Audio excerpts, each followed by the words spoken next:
अमित शाह का 2 रोजा मध्य प्रदेश दौरा। जेएनयू का मुल्क की तकसीम से मुतअल्लिक मुताला के लिए मरकज कायम करने का मंसूबा।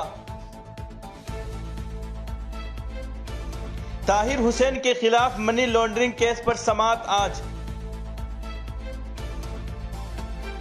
उमर खालिद और शर्जील इमाम की जमानत अर्जी पर समाअत आज।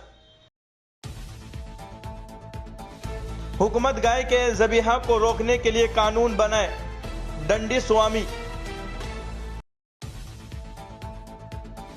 बीडीएस ने बारूदी सुरंग को नाकारा बनाया।